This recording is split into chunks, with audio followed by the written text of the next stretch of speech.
दोस्तों कैसे हो। फिर से आपको एक नया एपिसोड में शुरू आपका स्वागत है। आज का एपिसोड कुछ होगा मेरा दिमाग का भजिया बनना।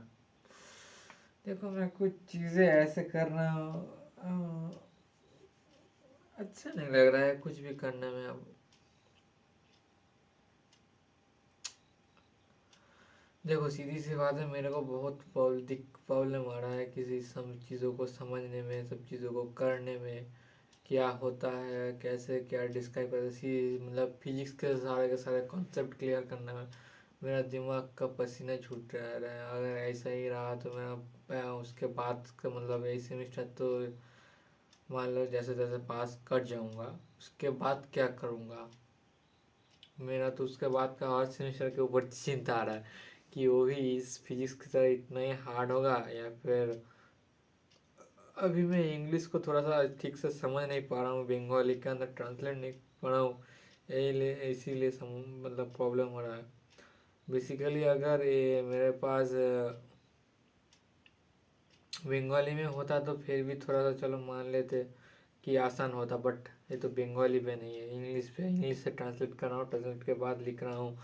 दिमाग का धजिया हो रहा है। आधी चीज़ों को मतलब ही नहीं समझ में आ रहा है कि ये चीज़ है क्या, कहना क्या चाह रहा है, मतलब इस मतलब ये डिस्क्राइब क्या कर रहा है।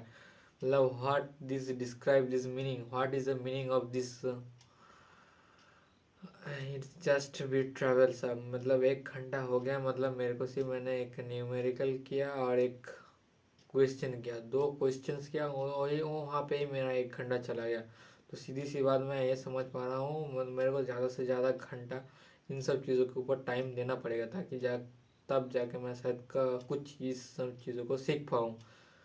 ये सब सीख जाऊंगा। और देखो मैं भाई उन टॉपर्स की बात नहीं कर रहा हूँ जो कि हर बार 8-9 CGPA लाते हैं, बट हम जैसे एवरेज स्टूडेंट के लिए 8-9 CGPA लाना है बहुत बड़ी बात है। देखो हम लोगों के पास ज़्यादातर बेसिक्स कॉन्सेप्ट से क्लियर नहीं है और कॉन्सेप्ट हम लोग अच्छे से सीख भी नहीं रहे हैं। हाँ पहले की बात मैं बात कर रहा हूँ कि मैं पहले ज़्यादा पढ़ता भी नहीं, एग्ज़ाम के पहले कुछ नोट्स मिल जाते थे, वही पढ़ के चला जाता था, ये पास हो जाता था किसी तरीके से। बट अब तो ऐसा नहीं होगा ना।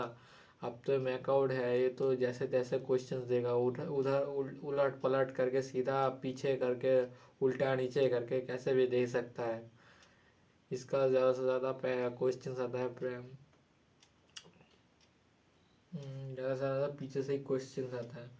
मतलब सौरभ दा ने कहा कि देखो तुम्हें ज़्यादा से ज़्यादा न्यूमेरिकल और ज़्यादा से ज़्यादा क्वेश्चंस प्रैक्टिस करना पड़ेगा। और मेरे को ये आइडेंटिफाई करने में कुछ दिन चला गया कि मतलब क्या करना है एक्चुअली में। जो सौरभ दा ने मतलब PYQ एनालिसिस एनालिसिस ये सब बेकार है अगर तुम कोई एक क्वेश्चंस भी है ना कर नहीं जाते हो तो। एनालिसिस करके दिया है, हाँ इससे ज़्यादा आता है, उससे ज़्यादा आता है, but at the end of the day तुम्हें ही करना पड़ता है। तुम्हारे ऊपर निर्भर है तुम ये चीज़ कर पाते हो कि नहीं कर पाते हो। हाँ थ्योरी के लिए सही है बट मैथ्स के लिए सही नहीं है। मेरे को मैं जिस लेवल पे हूँ उस लेवल से मैं आप लोगों को बता सकता हूँ। तो अभी के लिए गुड नाइट, और अच्छा नहीं लग रहा है मेरे को। मैं खुद को लिटरली पूछ तो कर रहा हूँ बट उतना अच्छा रिजल्ट नहीं मिल रहा है। देखता हूँ कल परसों क्या होता है।